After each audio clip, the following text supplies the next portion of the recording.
I was never the kind of person to go camping alone. It wasn't fear that stopped me.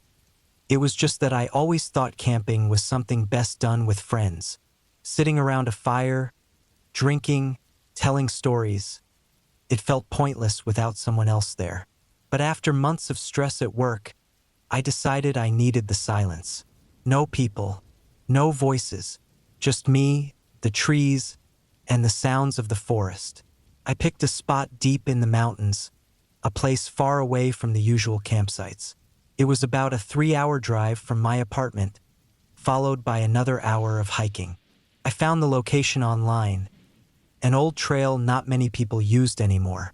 The photos showed a clearing next to a small stream, surrounded by thick pines.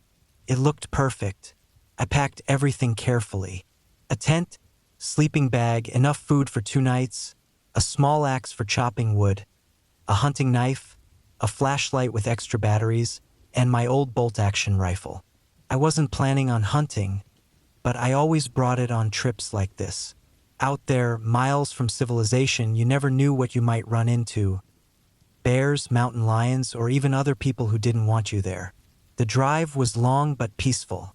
The roads wound through dense forests, the trees pressing in on both sides. The last stretch was rough, a dirt road full of potholes, but my truck handled it fine. By the time I reached the trailhead, it was late afternoon. The hike was harder than I expected. The trail was overgrown, barely visible in some spots. I had to push through thick brush, my pack weighing me down. The sun was starting to dip by the time I reached the clearing. It was exactly like the pictures. Flat ground, plenty of space for a tent, and the stream running a few yards away. The water was clear, moving lazily over smooth stones. I set up my tent near the tree line, facing the stream. After gathering wood, I built a fire and cooked a simple meal, just some canned beans and beef jerky. The quiet was strange at first. No cars, no distant hum of electricity. Just the sound of the wind in the trees and the occasional rustling in the undergrowth. I sat by the fire watching the last bit of light fade. The forest changed when the sun went down. The sounds were different. More movement in the brush, more snapping twigs. I told myself it was just small animals, raccoons, maybe a deer, but there was something about the way the noises would start, then stop suddenly like something was waiting, listening. I ignored it and went to bed early, but sleep didn't come easy. I kept waking up, ears straining for sounds outside the tent. A few times, I thought I heard footsteps, slow and deliberate. Not an animal, something bigger. But when I held my breath and listened, everything was silent. I told myself it was just my imagination. The forest played tricks on people, especially when they were alone. The next morning, I woke up early, stiff from the cold. The fire had burned down to embers, so I got up to restart it. That's when I noticed something was off. The pile of firewood I had stacked the night before was scattered. Not just knocked over, but spread out like someone had kicked it around. A few pieces were even farther away, near the trees. I frowned, looking around. No tracks, no signs of animals. If a bear had done it, there would be claw marks, something. I shook it off and made breakfast. The rest of the day was normal. I hiked a bit, fished in the stream, just enjoying the quiet. By evening, I had mostly forgotten about the firewood. That night, though, the feeling came back, that sense of being watched. I was sitting by the fire, sharpening my knife, when I heard it. Movement in the trees. Slow, steady footsteps. I turned, staring into the darkness, but saw nothing. I grabbed my flashlight and shined it into the woods. The beam cut through the trees, but nothing was there. Then I saw it. A shape, just at the edge of the light, ducking behind a tree. It was fast, too fast to be an animal. I stood up, my heart pounding. "Hello!" I almost called out, but stopped myself. Something felt wrong. I turned off the flashlight and backed toward my tent, keeping my rifle close. I sat there for hours listening. The fire crackled. The wind moved through the trees, but I didn't hear anything else. Eventually, exhaustion won. I climbed into my tent but kept my rifle next to me. Sleep was light, broken by every little sound. At some point, I woke up to a new noise. Breathing. Not mine. It was just outside the tent. Slow, steady, right against the fabric. I grabbed my rifle and held my breath. The breathing continued for a few seconds, then stopped. Silence. Then, slow footsteps moving away. I didn't move until the sun started to rise. When I finally unzipped the tent and stepped outside, everything looked normal. No footprints. No signs that anyone had been there. But I knew what I heard. I packed up fast. I didn't even eat. Just stuffed everything into my bag and started hiking back. The whole way I felt it. Someone watching me. The trees seemed too quiet, the air too still. When I finally reached my truck, I threw my gear in the back and locked the doors as fast as I could. As I started the engine, I looked back at the trail, and that's when I saw it. A figure standing just at the edge of the trees, too far to see clearly, but close enough that I knew it was real. It didn't move. It just watched me. I didn't wait. I hit the gas and got the hell out of there. I don't know who it was. A hermit? A hunter? Someone who lived out there, waiting for people like me to wander in too deep? I don't know, but I never went back. I had been hiking alone for years, always careful, always prepared. I wasn't reckless. I didn't take unnecessary risks. But none of that mattered when I found myself stranded, miles from the nearest road with no clear way back. I had planned a 2-day trip through a national forest, a loop trail that climbed a ridge, offering a long stretch of exposed rock before descending back into dense pine forest. The route was well documented, moderate in difficulty, and heavily used in summer. But I had come in the early fall, just after the peak season, when the air was crisp and the crowds were gone. I parked at the trailhead before sunrise, checked my gear, and started up the path. The first few miles were easy, wide dirt trails, gradual incline, the sound of distant birds in the trees.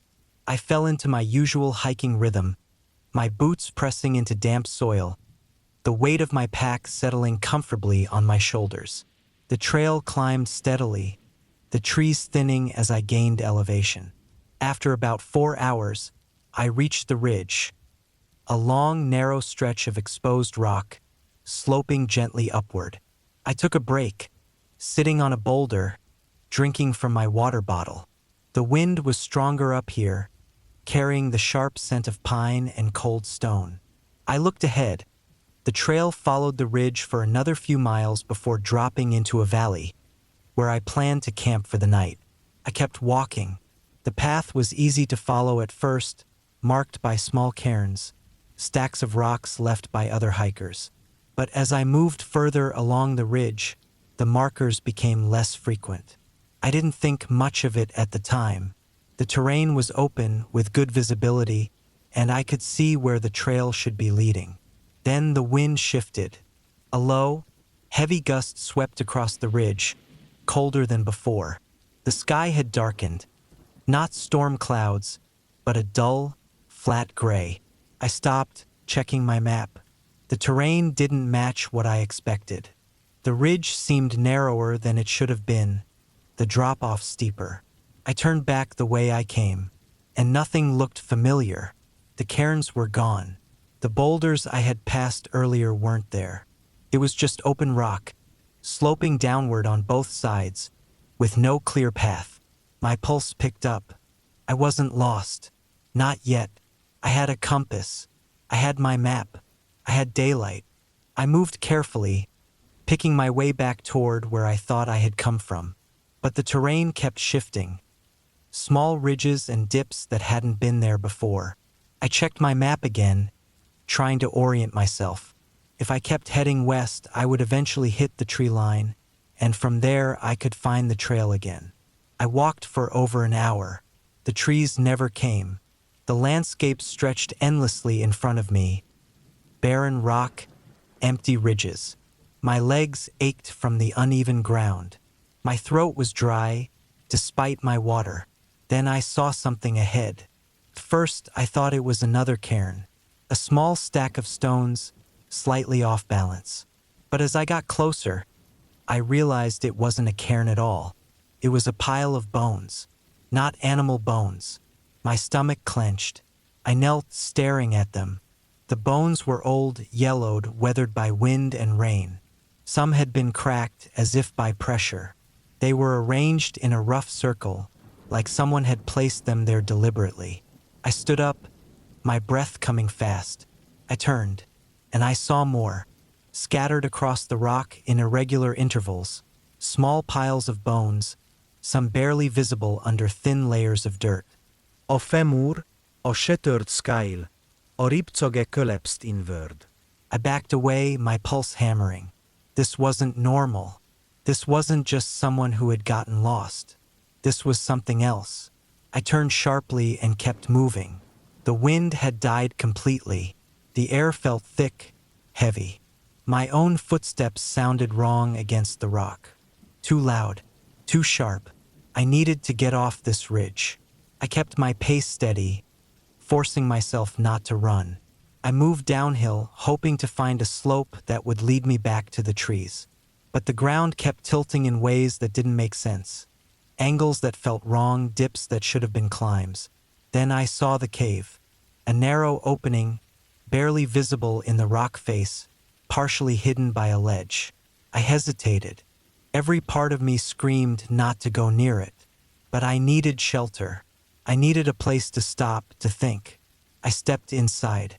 The air was colder, damp. The space wasn't deep.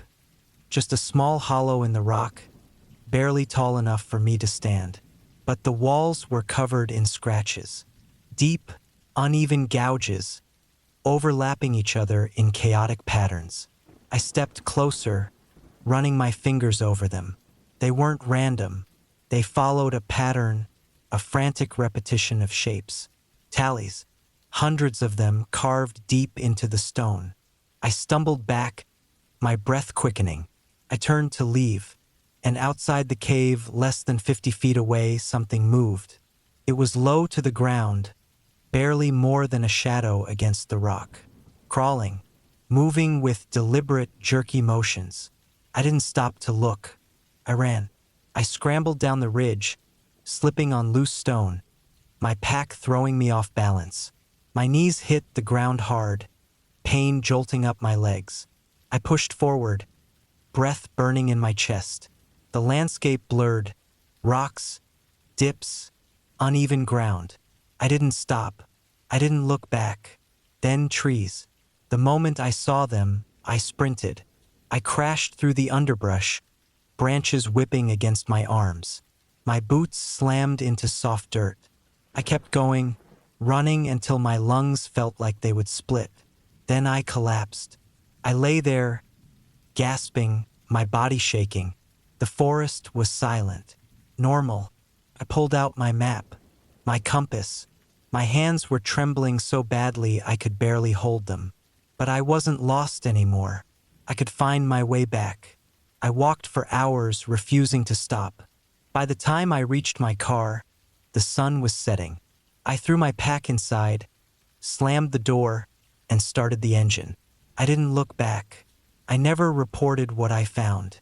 I never told anyone about the bones, the scratches, the thing I saw, because I knew no one would believe me, and because I knew, somewhere out there, in the empty stretches of rock, in the places where the trail disappears, there are things you aren't supposed to find.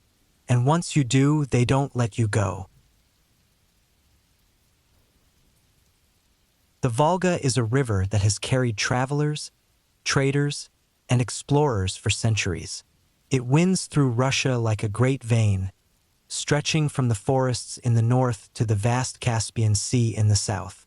For my father and his friends, it was an adventure. It was the 1980s, and they were young men in their late 20s, fit, strong, and reckless. Every summer, they took long trips into the wilderness, far from cities, far from rules, living off the land and whatever they could trade along the way. They paddled, hiked, fished, and camped, never staying in one place for long. This time, their trip was simple. Take kayaks down the Volga all the way to the Caspian Sea. It was not meant to be a dangerous journey.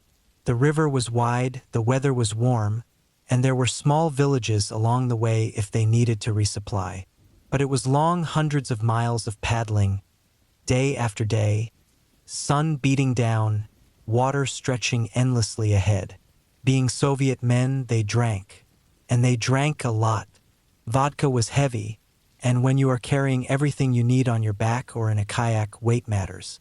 So they brought something lighter, purified ethanol, 190 proof. A single liter of it was worth several bottles of vodka once diluted with water. It saved space, and as long as they were careful with their measurements, it worked just fine. They moved south along the river, following its slow, steady current. Days were spent paddling under the sun, nights by the fire, eating fish they caught and whatever food they had managed to bring. There was a rhythm to it. The water pulled them forward. The land around them changed. The forests in the north thinned out, replaced by rolling hills and open steppe. One evening, as they set up camp along the shore, they saw something unusual. A small wooden boat, low in the water, moving quietly near the reeds. It was not a fishing boat, not the kind used by regular villagers who fished for their meals. These were poachers. They were kids, really maybe 16, 17 years old. They were pulling up nets, working fast, moving like they had done this before. The kind of thing you do when you are used to looking over your shoulder. Beluga sturgeon. These fish were ancient, massive, some over 100 years old. Their eggs worth a fortune. In the USSR, caviar was not rare. It was sold in stores, eaten on special occasions. But fresh, unsalted beluga caviar? That was something else. That was pure black market gold. My father and his friends watched from a distance, not wanting to draw attention to themselves. The kids worked fast, pulling up fish, slicing them open, taking only what they needed, the eggs. The rest of the fish was discarded, left to float away, wasteful but efficient. At some point, there was an unspoken understanding. The poachers knew they were being watched, and they were not interested in trouble. If these strangers wanted to make a deal, fine. If not, they would go their separate ways. And that was how my father and his friends found themselves making one of the most ridiculous trades of their lives. A 3-liter bucket of fresh beluga caviar, straight from the fish. No salt, no preservatives, just pure, unprocessed eggs. In exchange, 1 liter of ethanol. It was absurd. 3 liters of caviar, over 100 ounces. Beluga went for about $100 an ounce even back then. They had just traded $10,000 worth of caviar for something they could buy in any liquor store. But they did not think about the money. That was not the point. They had caviar, more than they could possibly eat. That night, they feasted. They had no bread, no butter, none of the usual things you would use to eat caviar properly. So they ate it straight, scooping it with their hands, swallowing mouthfuls of the salty, oily eggs. First, it was incredible. The texture, the richness, the way it seemed to melt in their mouths. They laughed, celebrating their ridiculous good fortune, washing it down with diluted ethanol, feeling like kings. And then it hit them. Caviar in small amounts is a delicacy. In large amounts, it is a disaster. By the next morning, they were sick. Not food poisoning, not quite. Just a complete rejection of what they had done to themselves. Stomach cramps, nausea, the runs. They could not paddle, could barely move. Every few minutes, someone would have to scramble to the shore, running into the bushes, regretting every bite from the night before. This went on for days. They had saved some of the caviar, salting it so it would last, but no one could bring themselves to eat it anymore. Just the smell of it made them sick. It was still valuable, still rare, but it was ruined for them. When they finally reached the Caspian, they were weaker than when they had started. The heat, the dehydration, the days spent suffering had taken their toll. But they made it, and somehow, despite everything, my father still managed to bring home a jar. It was the kind of hike where everything seemed to line up just right. The weather, the terrain, the pace. No one was too tired, no one had blisters, and the air had that perfect crispness that made every breath feel clean. We were deep in the middle of nowhere, miles from the nearest road, surrounded by nothing but forest and the fading light of the sun. We had started early, covering a good stretch of ground before stopping for a late lunch near a small creek. The water was cold and clear, and we had filled our bottles before pressing on, following the winding path as it cut through the dense trees. The plan was simple: hike out, enjoy the quiet, and make it back to camp before dark. But the forest has a way of playing tricks on you when the sun starts to set. It wasn't that we were lost. We knew exactly where we were. The GPS had signal earlier in the day, and even without it, we had a solid sense of direction. But as the light started to fade, the woods changed. Shadows stretched longer, the familiar landmarks took on unfamiliar shapes, and the quiet that had felt peaceful at noon started to feel heavy. We picked up the pace, moving steady but fast, keeping our eyes on the trail ahead. We were still a good mile out from camp when the sun dipped below the trees completely, and just like that, the world around us was different. The path narrowed, hemmed in by thick underbrush. The trees pressed closer, their branches twisting overhead like tangled fingers. The temperature dropped, the warmth of the day bleeding out of the air. That was when we saw it. At first, it was just a shape in the shadows, something that stood out against the tangle of trees and bushes just off the trail. A straight-edged silhouette where there should have been nothing but the wild curve of nature. One of us must have slowed, or maybe we all did, because our careful, rhythmic footfalls started to stagger. The movement of the group shifted, hesitation creeping in. And then the shape took form. A guillotine. It stood there, just beyond the trail, framed by the dark. Not a trick of the light, not some fallen log or oddly placed debris. It was an honest-to-God guillotine, like something pulled straight from history. Wooden frame, angled blade, thick ropes coiled at its side. It was old, not centuries old, not some relic from the past, but old enough to show its wear. The wood had darkened with time, rough in places, weathered by rain and wind. The blade, dull but still heavy-looking, sat locked in place, waiting. The sight of it did something to my brain that I can't fully explain. There are things you expect to find in the wilderness. Wildlife, abandoned campsites, maybe even an old, forgotten cabin if you go deep enough. But not this. Not something built for a singular, terrible purpose. My legs kept moving, but my chest tightened. Someone had put it there.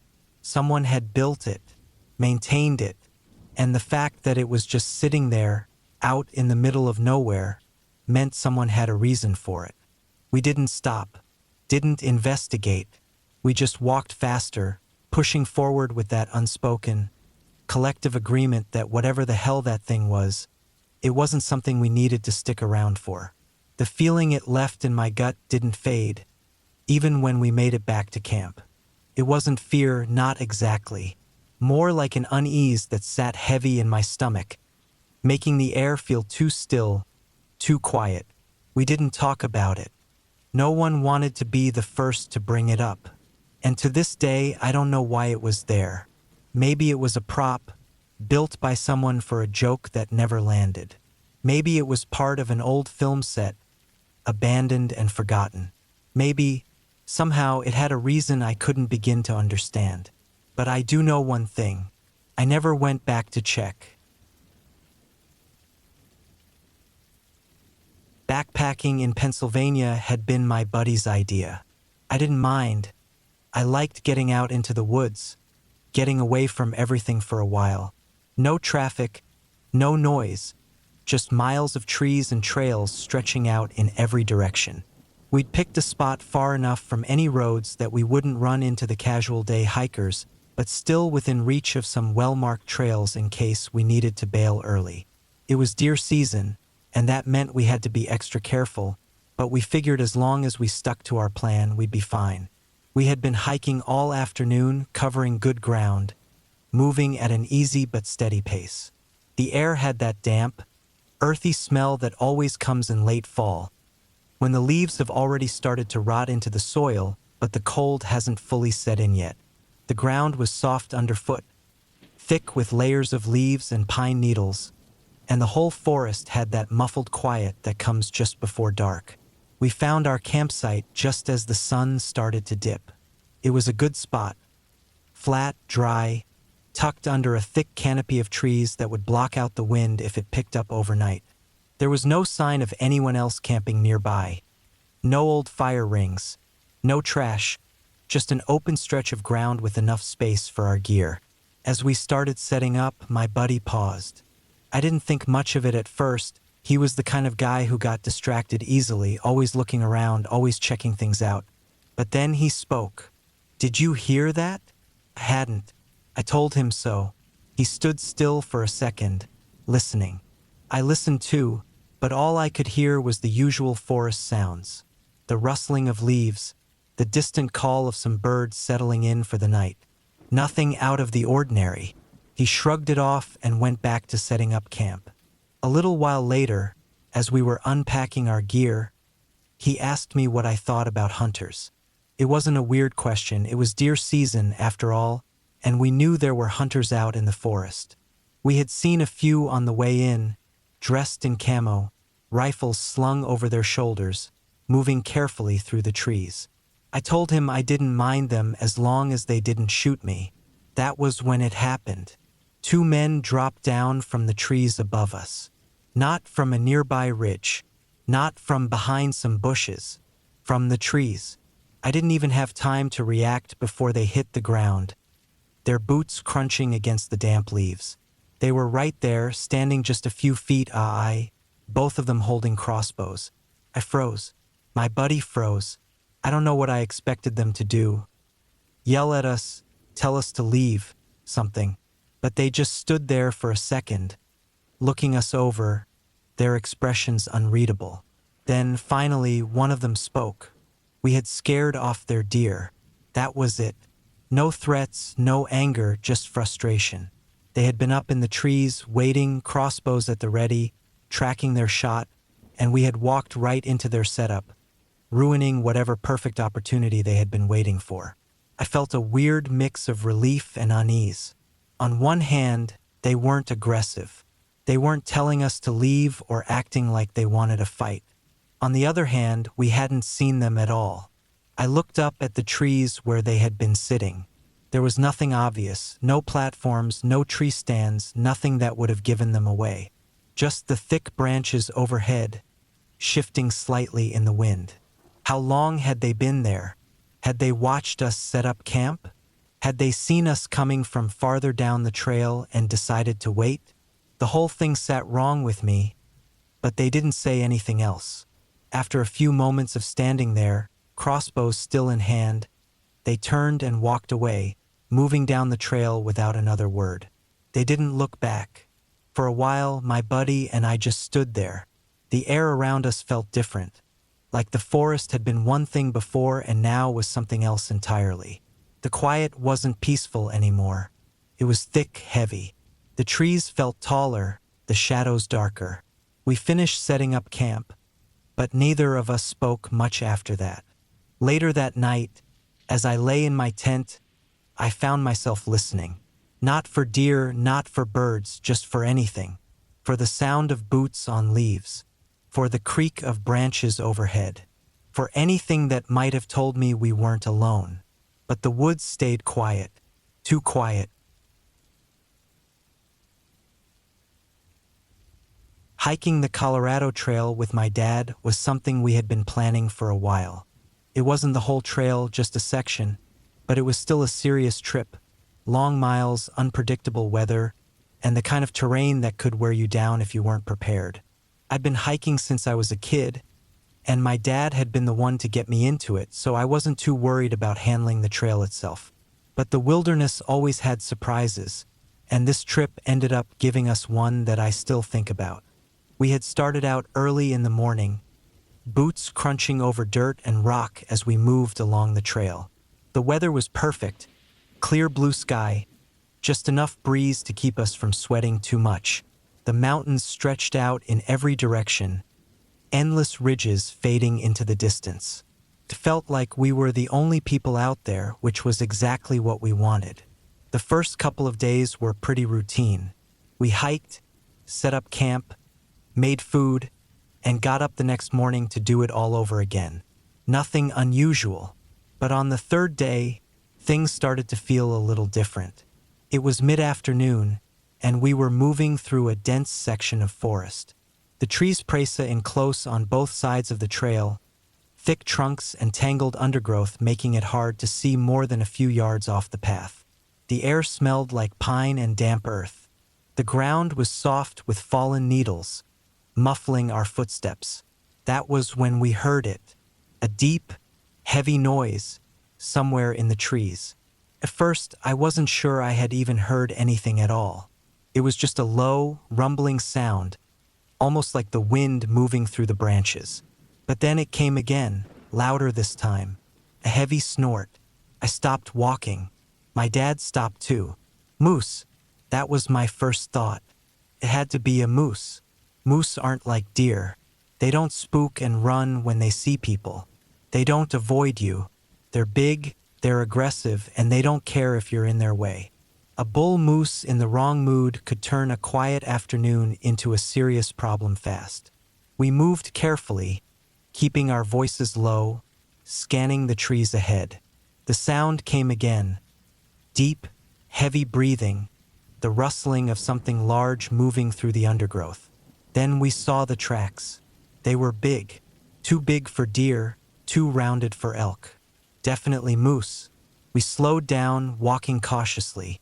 My heart was already pounding a little harder than it should have been. I wasn't scared exactly, but I was on edge. When you're out in the middle of nowhere, miles from help, a bad encounter with wildlife isn't just a scary story. It's a real problem. Then we saw it. Through the trees, just beyond a break in the undergrowth, something large was moving. Dark, solid. A massive body shifting through the brush. Moose. Had to be. But something was off. The shape wasn't quite right. Moose had long legs, that distinctive humped back, big, awkward heads. Whatever was moving in the trees, it didn't have that shape. It was big, sure, but it was different. It stepped into the clearing. Not a moose. A cow. Just a regular, black and white cow, standing in the middle of the forest like it belonged there. For a second, my brain refused to process what I was seeing. My whole body had been braced for a moose. Heart pounding, muscles tense, every instinct telling me to be careful. And then, suddenly, I was just staring at a cow.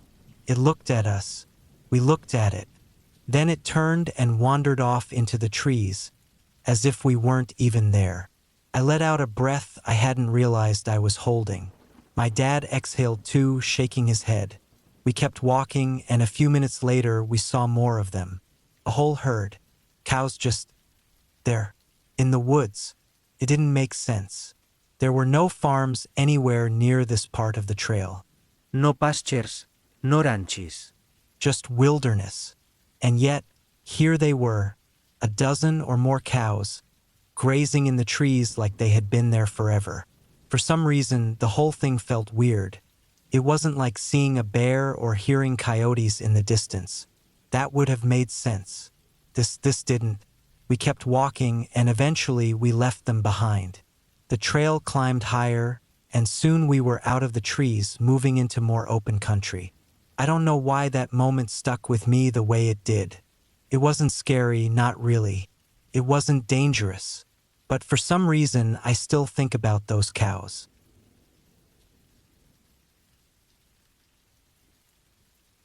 I should have turned back when I saw the first sign.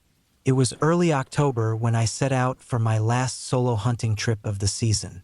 The weather had just started to turn, the nights colder, the wind sharper. I was heading deep into a stretch of national forest in Montana, far from any marked trails, looking for elk. I had been in this area before, but never this deep, never this far from the main roads. That was the whole point. I wanted the isolation, the kind you can only find miles from the nearest person. I was prepared. I had my rifle, my pack, enough food for 5 days, a water filter, a GPS, and a satellite phone in case of emergency. I packed light, moved fast. I had done this before. I thought I knew what I was doing. I had no idea what was waiting for me. Day 1, the first day, was perfect. I started early, hiking in before sunrise, moving through dense pine forests and up into the higher ridges. The terrain was rough, steep slopes, loose rocks, fallen trees, but nothing I wasn't used to. By noon, I was deep in the backcountry, further than I had ever been. I found fresh elk tracks by a creek, heading west. I followed them for miles, through thick brush and up a rocky incline. The air was crisp, the smell of pine and damp earth thick in my nose. I moved slow, quiet, scanning the trees, listening for movement. Then I saw it. Not an elk, a cabin. It was old, half hidden in the trees, its roof sagging, the wood dark with age. It wasn't on any map. I don't know why, but I walked toward it. The door was gone. The inside was empty except for a rusted wood stove and a single chair. A strange feeling settled in my gut. I turned and left. I had a bad taste in my mouth the rest of the day. I set up camp just before dark, cooked a quick meal, and sat by the fire, listening to the wind move through the trees. Something felt off. I couldn't put my finger on it, but I ignored it. I fell asleep with my rifle next to me. Day 2, I woke up early, packed up, and kept moving west, deeper into the mountains. The elk tracks were still fresh. I followed them through thick underbrush across a shallow stream, up another ridge. That's when I saw it. A footprint. Not an elk. A boot print. Deep, fresh. I wasn't alone. I stood there, staring at it, my pulse steady but heavy. The print was large. A man's. I hadn't seen anyone in 2 days. No vehicles, no other campsites, no signs of life. I should have turned back, but I didn't. I told myself it was just another hunter. I kept going. By late afternoon, I spotted movement in the trees ahead. I dropped to a crouch, raising my rifle. Elk. A bull, big, moving slow through the trees. I steadied my breath, lined up my shot. Then I saw something else. Something in the trees behind it. A figure. Still. Watching. I lowered my rifle. The elk moved on, disappearing into the trees. But the figure stayed. I stared, my heart pounding, trying to make sense of what I was seeing. A man, standing just inside the tree line, too far to make out details. Not moving, just watching. I raised my rifle again, not to shoot, just to see better through the scope. He was gone, just like that. I felt a slow, creeping fear settle into my chest. I scanned the trees for another 10 minutes. Nothing. I told myself my mind was playing tricks on me. I moved fast the rest of the day, putting miles between me and that spot. That night, I built my fire high. I kept my rifle in my lap. I barely slept. Day 3, I woke up to find something missing. Not my food, not my gear, my footprints. The ground around my tent was smooth. No tracks, like someone had brushed them away. I stared at the dirt, my stomach twisting. Someone had been in my camp. I scanned the trees, my pulse hammering in my ears. Nothing. I packed fast and moved out. I didn't care about hunting anymore. I just wanted to get out. I pushed hard, covering miles, not stopping to rest. The whole time I felt eyes on me. Every so often, I'd stop and listen. I'd hear it, a soft snap of a branch, the faint rustle of leaves, always behind me, following. By late afternoon, I reached a steep ravine. The only way down was through a narrow, rocky path. I started down carefully, my boots sliding on loose gravel. Halfway down, I slipped. I caught myself on a tree root, my knee slamming into rock. Pain flared up my leg. I gritted my teeth, pulled myself up, and froze. There, in the dirt, a rope, thin, stretched across the trail, hidden under leaves. A trap. My blood turned to ice. I looked up at the trees. Nothing. But I knew. Someone had set this. For me. I scrambled down the rest of the way, ignoring the pain in my knee. I didn't stop moving. Couldn't. Day 4, I didn't sleep. I hiked through the night, my flashlight beam bouncing off the trees. I had no plan, no direction, just a way. By sunrise, I was near the base of the mountains, close to an old service road. I was almost out. Then I heard it, a branch snapping. Close. I turned fast, rifle raised. Nothing. Then I saw them, 2 figures half hidden in the trees, watching. I didn't hesitate. I ran. I ran harder than I ever have in my life. Branches tore at my arms. My pack bounced on my shoulders. I heard them behind me, running. Fast. Closing in. The trees thinned. A road. An old logging road, but a road. Then an engine. A truck. I stumbled onto the dirt, waving my arms. The truck skidded to a stop. An old man behind the wheel, eyes wide. I turned back. The figures were gone. Just trees. Just silence. I climbed into the truck, my hands shaking. The old man didn't ask questions. He just drove. I never went back.